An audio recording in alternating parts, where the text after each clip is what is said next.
people stay because of the community. They're not staying because we're telling them that we're going to turn them into a professional athlete. Our paying members don't leave because they have relationships here that they're looking for and they're having a hard time finding. And our subsidized membership doesn't leave because they also are finding opportunities and connection that are hard to find in other places of the city. We don't have as much class segregation in Maine. We're not big enough to segregate. I lived in Boston for a little while, and we had private clubs and we had urban youth programs, and we could build programs for specific types of people. But when we brought this to Portland, I realized quickly that if we picked a lane, we'd fail. Growing up in Southwest Harbor, Maine, I felt like I had an extremely connected childhood, and I just hope that all the future generations can benefit from what it means to live in Maine and to know the people in town and not end up as a red line city like what has happened in a lot of other cities across this country. In a world where the obvious tasks are being automated, we all need to be masters of our humanity, of our non-obvious skills. That's what Maine's sort of good at.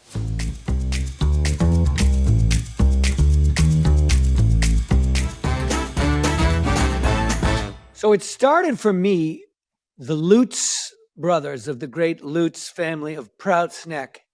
Johnny, you need to support. I'm supporting Portland squash to help poor people get into Ivy Leagues. And I was like, wow, that is not on my list. That is crazy. And I said, I think I gave the check so that I love the Lutz and I want them to love me deeply and secure. They're all very attractive. And so I donated, but it wasn't until I met you that it was a terrible treatment of maybe it was what you started with, but it was a terrible treatment of what you've actually done there. First of all, start with where are you sitting and how did you come to sit in that luxury? That's not a screensaver, right? No. We're here in the community commons at Portland Community Squash. And I was happy as could be when my desk was underneath the stairwell. I was getting paid $0 in the basement of the YMCA. But, this is a great representation of how far we've come. And I'm sure we'll hit on how that happened today. But just a year ago, this was the front yard. We had a couple of scraggly bushes that we were trying to, keep under control. And now it's this incredible multi-million-dollar community center serving 1,000 families around Greater Portland. So wide range of families, right? Richie Riches and Poe Poes.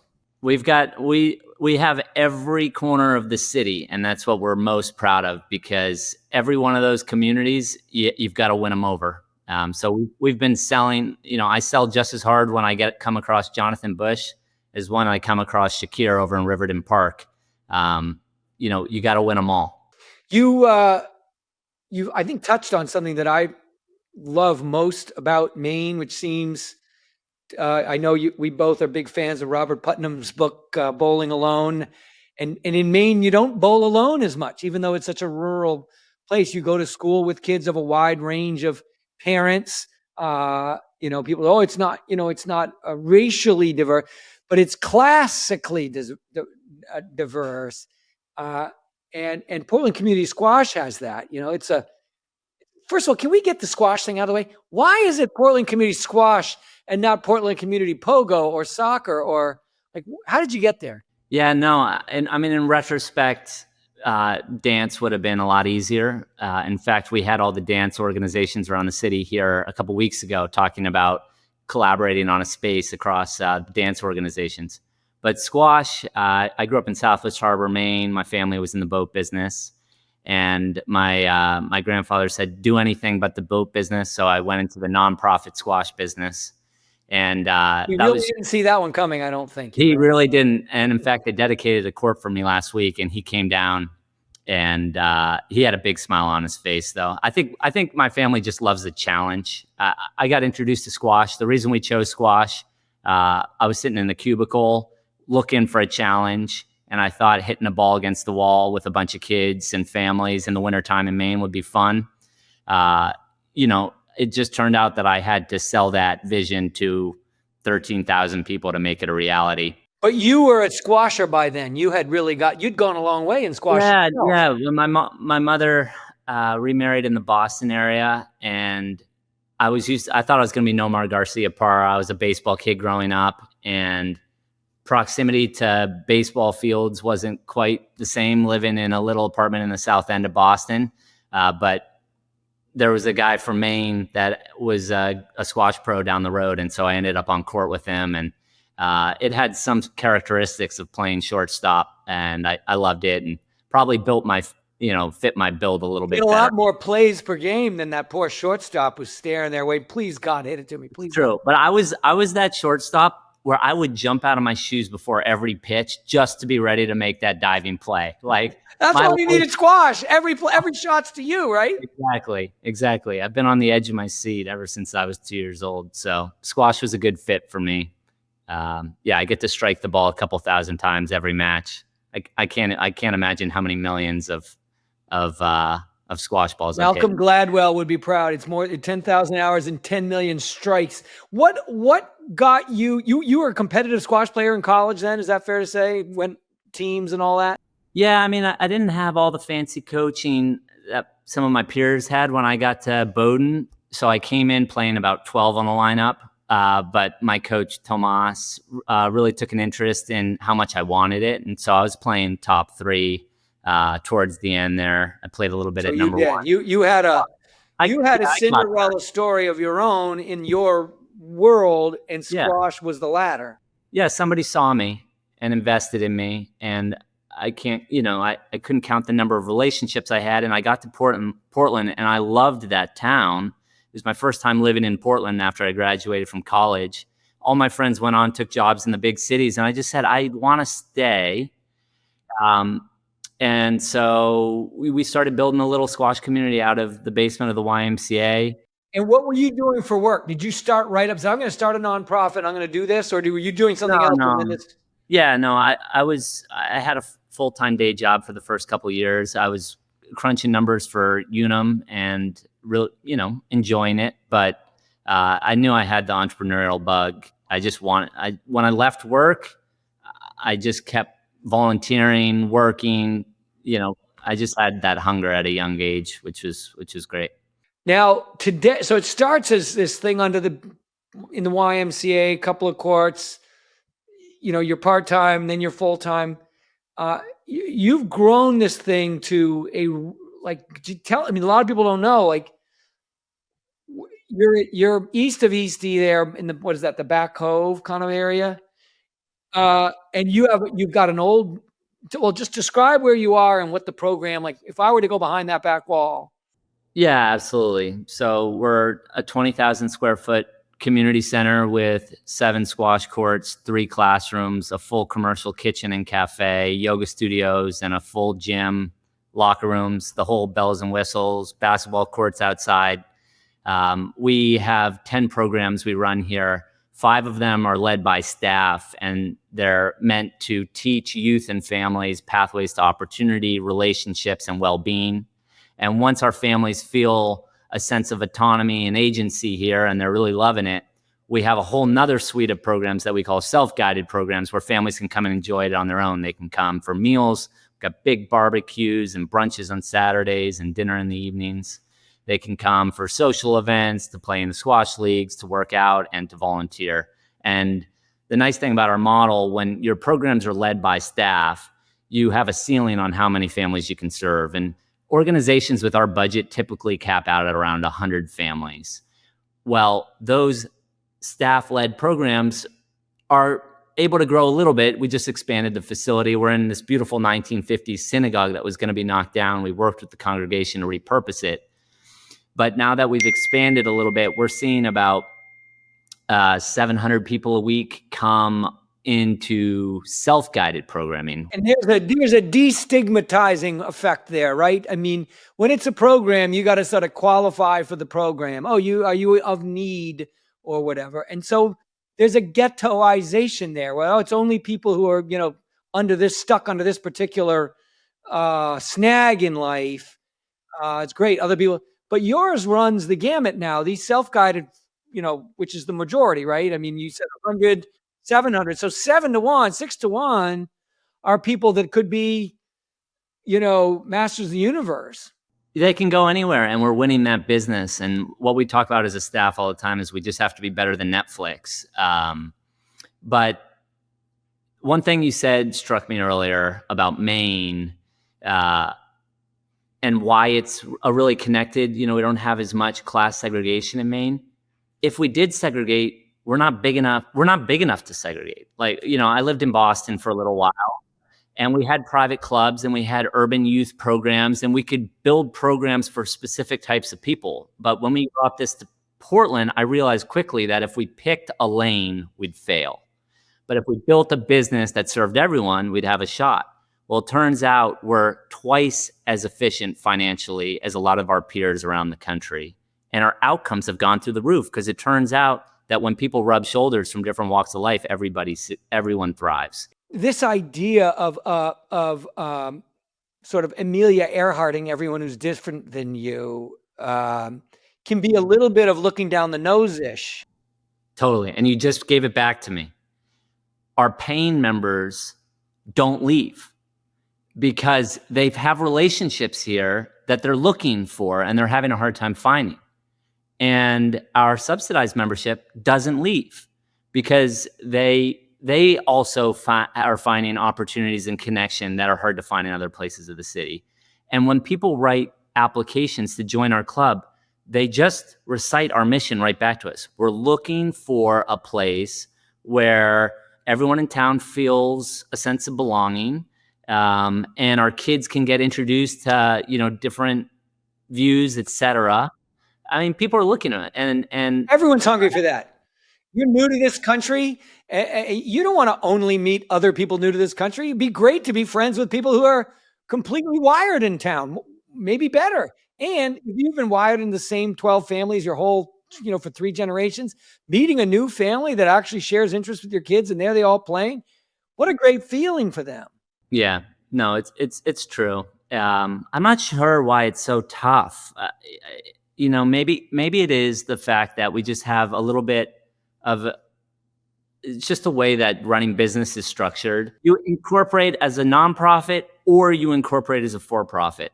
And we came under fire from both sides when we blurred those lines. I love that blur. And honestly, we're successful because of our business acumen. We built a sales organization day one. Our funnels, we're getting people to yes or no. I remember looking at your Salesforce installation, just like I'd be looking at a venture. And when I work with other people that are building community centers, I'm like, okay, you want to build a soccer program and you want it to be inclusive. Well, first of all, running a small business is not easy. So we have to get the fundamentals of your small business really tight. And then you're making the selfless decision to go out and make an intentional effort to do additional taxes, raise additional money, take care of additional families to make sure that you build that inclusivity. Honestly, there's nothing more fun, but it's difficult to do because you're expected to run, a for-profit and a nonprofit entity at the same time. And so when I work with organizations, we're doing just that. But well, I mean, that's going back 200 years. That's a church, right? Hey, Mr. Banker, we're going to need, your church. When the plate comes to you, we'd like enough for a new toilet, And when the plate goes to Joe the drunk, we want him to take $1 out. There's it seems to me, what struck me is you have modernized an ancient, yeah, I mean, in a post-Christian world, I was growing up, be a good Christian. Yeah. Which doesn't necessarily, and what's beautiful is you're doing it in a synagogue. Sure. As a Muslim, Muslim, doing it in a synagogue, being a good Christian, that's America. You just did it. Yep. Another thing I love, could you talk about safety not being first? In other words, you've got this sport where people get hurt, where it's hard, they lose, they fall off the ladder. I don't actually see a lot of programming that is willing to brook failure, tragedy, nervousness like you have. I'm not saying you've got gangs of New York running the place, but we have these little skill level tournaments. We don't run tournaments by age or gender. We run them by skill level because we got people here from 4 years old to 80 years old. So we get 60 people to sign up for a Saturday tournament. We break them into 3 draws of 20, and you're just ranked by your rating. So as a 35-year-old guy, I might come across, a 6th grader in my draw and have a great match. And there are tiers after those matches sometimes. But the reason the tiers don't matter as much is because our culture emphasizes community over competition every time. So people stay because of the community. They're not staying because we're telling them that we're going to turn them into a professional athlete. I would say, you stay because our foundation here is that you got a great group of friends in a lifetime sport and health, and we're having a blast. Excellence is up to you. Like, we'll provide the pathway for those kids that want to exceed at squash. That shouldn't be, a determinant of whether or not you belong to our center. We want everybody in the family. Yeah. But if you want to be, excellent. In my experience, the kids that want it, they show up on their own and they start to demonstrate that they want it. And then of course we feed that, Well, when I went in there, the thing that struck me was there were a couple kids. I believe one was like the last lobster shucker who's still on piecework rates because he makes so much goddamn money. No one wants to challenge him, but they were really good. And the energy around the aura around that court was serious sport is happening here. That this is not a floppy place. Exactly. Right next to, 20 kids trying to figure out their first shot. Or yeah, exactly. So it's the pluralism is the fun. That's when you're winning, is when both sides are succeeding. So anyway, squash has been a good vehicle for us. And to your point on churches, our model has had a lot of people touch it. We've had the Brookings Institution put experts on it. We've had an incredible academic from the Sport for Development Journal. But I took inspiration from tithing and churches and how they go about funding themselves. I took inspiration from, top youth development organizations, but we went around looking for a community center model and there really wasn't one. And so, yeah, we're really proud of our theory of change, the way our programs work together to help an individual obtain opportunities, form relationships, care for their well-being. And when we track that success at the individual level, well, it turns out what's good for the individual is also good for the community, because we stack those profiles on top of each other and we can start getting a dashboard of how the organization is succeeding across our various programs, what the most cost-effective programs are. But yeah, we've got 13 community squash centers operating really successfully around the U.S. now. They're all separate nonprofits, but they're kind of running off the Portland playbook. And I think squash is good. Like, it'll roll. It's a small sport. It pivoted quickly. It's got a great vision ahead of it. Now I want to see if the model can thrive across arts and sports organizations across Maine. Yeah, you think of your thing. You've got a very rugged business system that you built as a rugged business person. And then you have a passion of yours. You have a Tom Sawyer painting the fence scenario that's authentic. You're not faking loving painting the fence. You love painting the fence because squash is something that gave you that rise from 12 to 3 on the ladder, etc. And you are pan class. You've got that going on. So when I think of like, hey, YMCA had kind of been settling into the earth. It was a community. They were, what were they? Well, they were all Not things. all of them. A lot of them are succeeding, but the only issue with the why, I think, is we're very good at knowing what to say yes to and what to say no to, because we have this crystal clear model, and the why has been asked to do a lot of things. And so mediocrity creeps up on you when you get stretched a little too thin. But no, the why is the biggest institution in this space. But when I look for the next wave of American community centers, I'm not looking for the infrastructure. I'm looking for the people. So I've worked for kind of top-down national boards before, and it just wasn't clicking as fast as I wanted it to. It doesn't honor the idiosyncrasies of the founder. Like, Yeah, absolutely. I love had there it's been all no about Barrett, finding the there'd be Portland Community something, but not squash, not your So way. you gotta find the fanatic, and if the fanatic has the passion and the business acumen, they don't need us. They're already crushing it. But sometimes there needs to be a little bit more business acumen laid on top of that passion in order for them to hit that next gear. And also understanding that these youth development professionals all across Maine have been told that it's all about college for so long. And so when you change the outcome to no, it's about fostering an energetic, like throw parties, bring people together, get kids off their phones. It's about health, connection. Your social capital is a 70% determinant of your social mobility. College will take care of itself, but don't be talking to a sixth grader about college.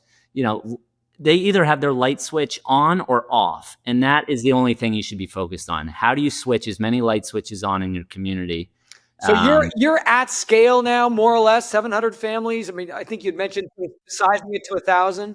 Yeah, we just passed the 1,000 mark, and I think we could get up to 1,500, and that would be equilibrium for PCS. And you know, maintaining excellence is not an easy thing. I could probably do this job the rest of my life and not, never win. You constantly got to work at it. But I do think that the next wave for our team and this space in general is to reclaim the term community center. It's become a little bit of a dull term. You're right. Let's light it up. Redefine it too. Yeah. So let's pretend that the distance from 0 to 1 is 1,000,000 miles. 1 to 2 is 10,000 miles. You're going from 1,000 to 1,500 families is not going to be hard relative to what you've already been through.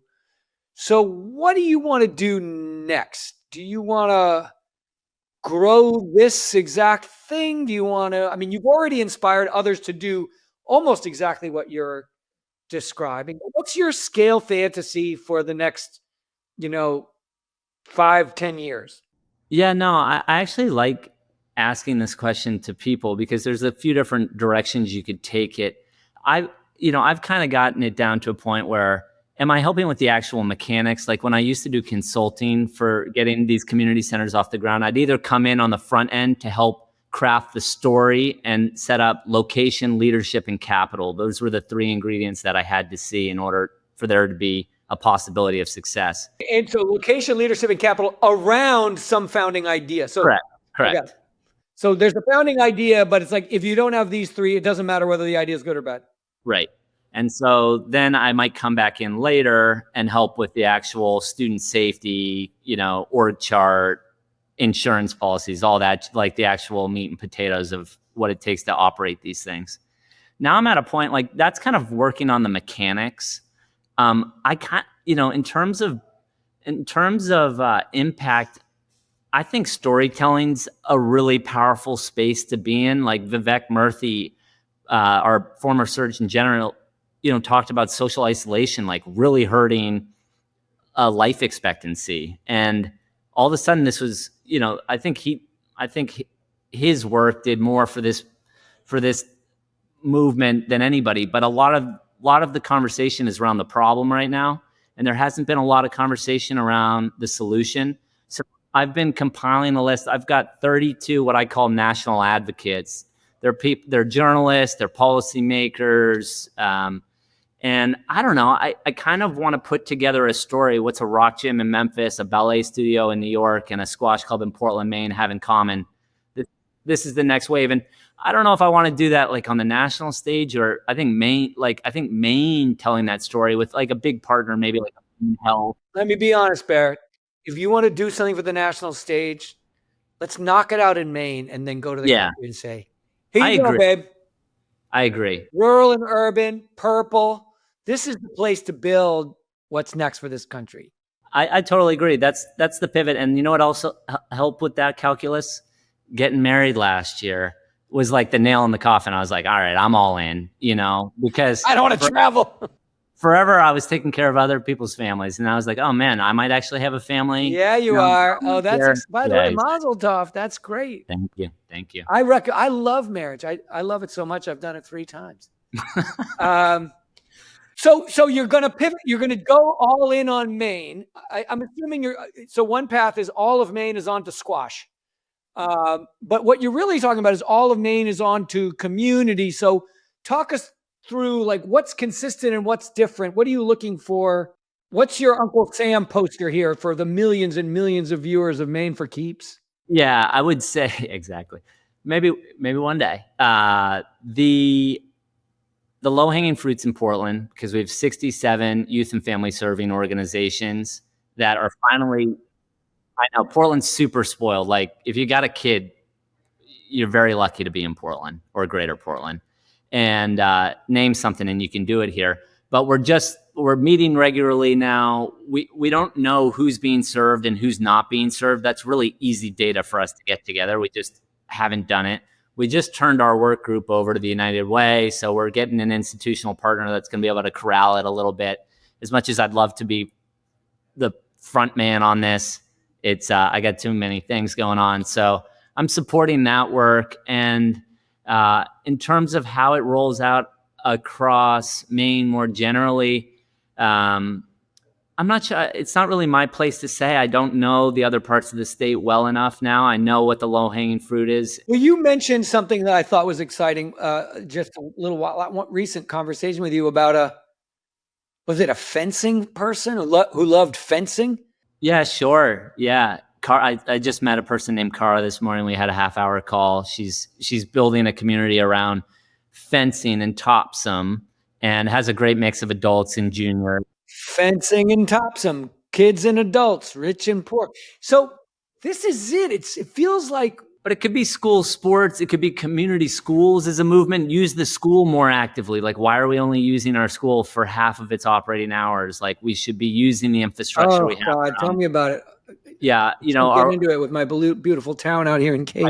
So our let's not wind back the school arts and the school sports. Like, let's figure out how we can build on top of them. Like, throw some parties at the game. Infrastructure is not getting any cheaper these days. We might as well use the shit out of what we have.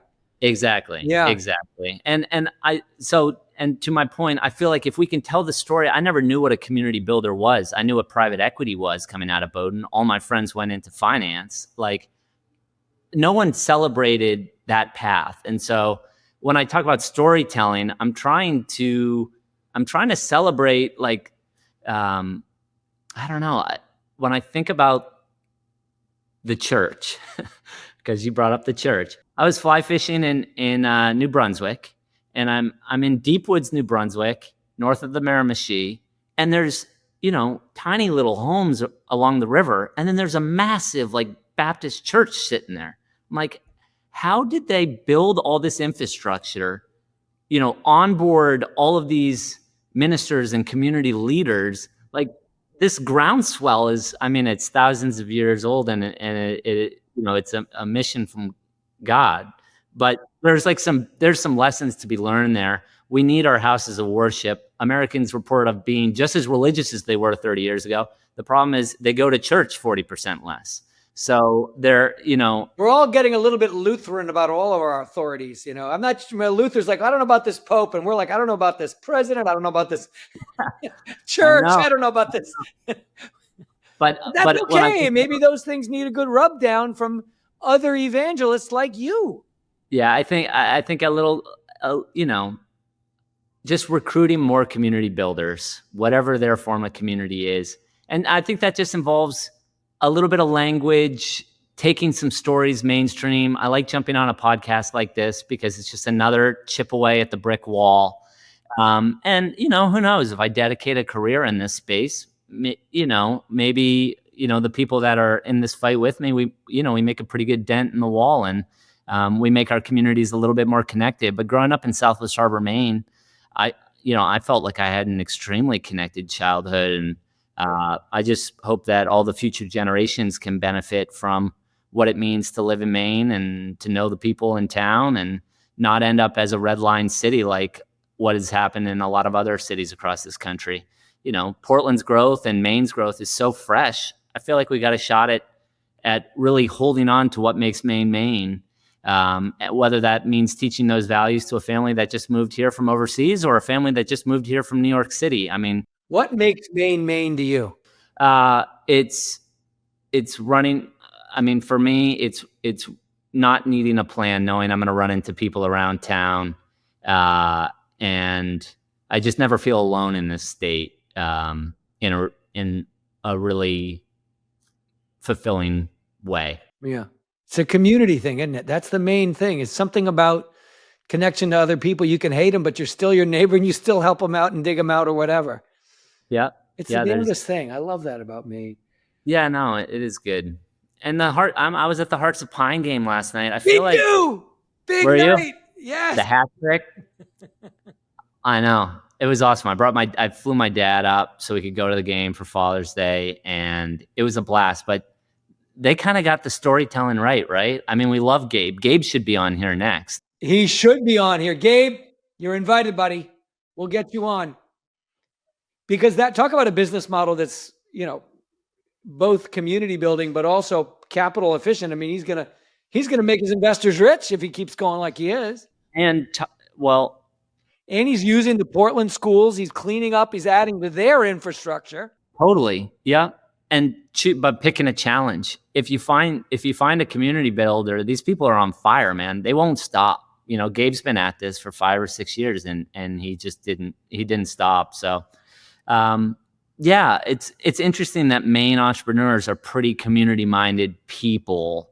And, even the for-profits I meet with, everybody's trying to get at this, with the whole B Corps movement. And yeah, that's maybe another, is that another characteristic? There's this community characteristic, but there's something about multi-missionness.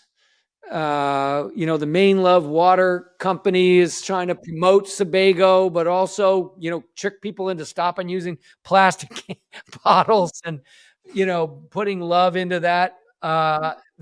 You described the Hearts, Tan Bark, where they're taking all the slag from the timber work that used to go to paper. Nobody's buying paper. So now they're using the refactored paper equipment to make gorgeous packaging to replace styrofoam and plastic. I mean, there's a vibe of multi-missionness that spans sectors, not just sort of nonprofit, but all the way through, it seems.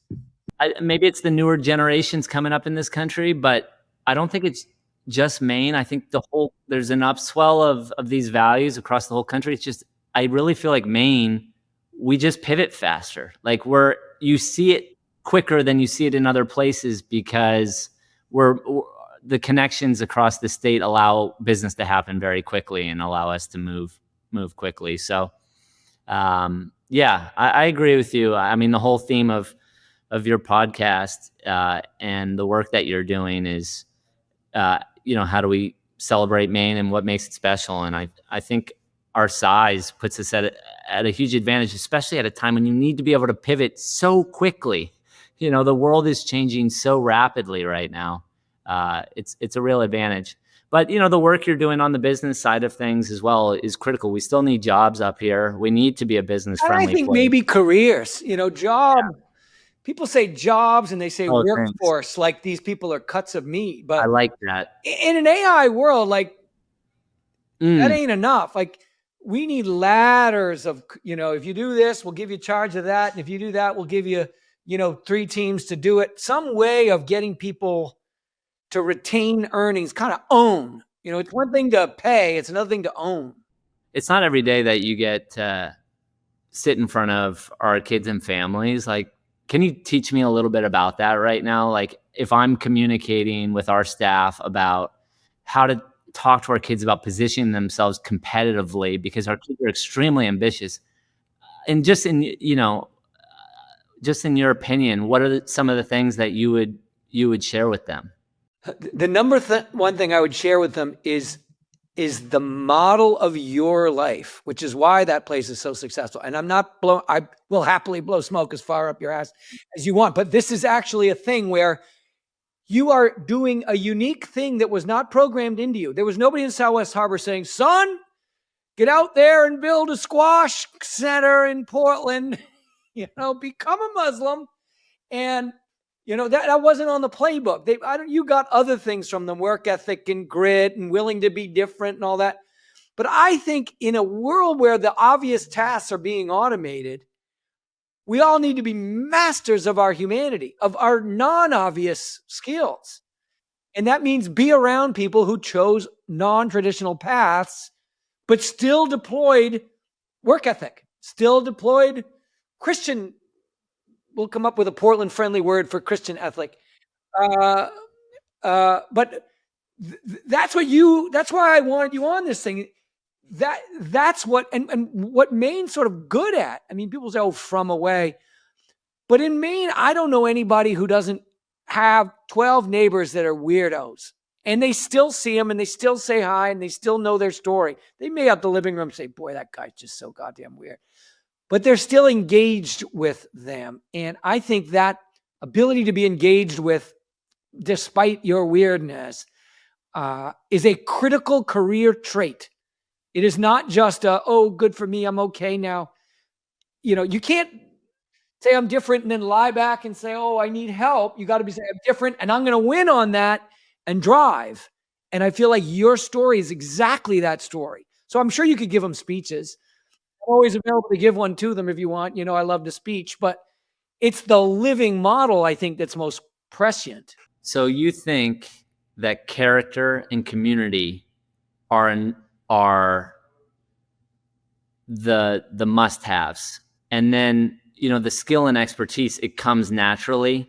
You don't have to force. Yeah, I mean, I'd go one further and say character is the must-have, and community is the unconscious underlying assumptions formed about your neighbors due to presence of character. You're like, oh, I now assume that this is a place for me, and then it's a community center. You could build a vacuous, sterile $30 million thing on the campus of that temple and have it mean jack shit, right? But there's something about the excellence going on, the craziness going on, the crossovers going on that I think makes it, and by the way, there's a boss. Everyone knows who the boss is. And if there's a dumb rule, the YMCA, there's a dumb rule. It stays for 20 years. And I was like, well, I don't know why. We sort of, you see a dumb rule and you change it by the afternoon. And they see that. Mm-hmm. No? Are you politely disagreeing? You can go ahead and tell me. No. I'm thinking about our oldest students because I've been at this for 13 years, if you can believe it. I mean, I've been on the list. Part-time. I've been spamming people for 13 years. But they're very funny. You are a skillful spammer, by the way. You could do that. Thank you. Our oldest kids are 25 years old now. So I'm just so curious what it looks like to go into the workforce as a 25-year-old right now. And I guess, there's no way to know until you just see the direction. Send them out. Yeah, send them out and see what happens. Hey, one thing, do you publish your member directory? If you're a member here, you have access to the directory. Yeah. So one thing you could say to those 25-year-old kids is, yeah, these adult members. Yeah. Think about Bowdoin alumni networking. Right. Portland Community Squash has got a great band. I bet you that's a networking leverage for those guys, because those unique human stories that are not automatable are also due to trust connections, the power of trust electricity. Oh, if they've been for 10 years with Barrett, they've got grit, they've got discipline, they've got, what's the right word? A decency orientation that maybe a same kid with similar life chances and profile wouldn't have. And they'd want to know that. And those kids could get that benefit as well. Yeah, no, definitely. Well, listen, Barrett, you are a supercharger of Maine's superpower. You have created a level of community electricity in a place that would never have it without you. You've built a model for Portland, but I think rather more importantly, a model for Maine and the world about the power of connection. And I'm so grateful that you joined us here on Maine for Keeps. Yeah. No, thank you so much, Jonathan. When I shot you a note, you jumped right on it. I really appreciate how much you and your family are believers of this work, and I'm sure we'll get some people fired up and move some initiatives forward over the years to come. So thank you so much. Thanks for tuning in to Maine for Keeps. I hope you enjoyed it. Be sure to follow us on social media, click and share with your friends, or get on to MaineForKeeps.com. If you have ideas for new content or podcast guests, or if you'd like to give us some money to support the effort, be sure to click and send. We're at team@MaineForKeeps.com, and I'm at JB@MaineForKeeps.com. Thanks. See you soon.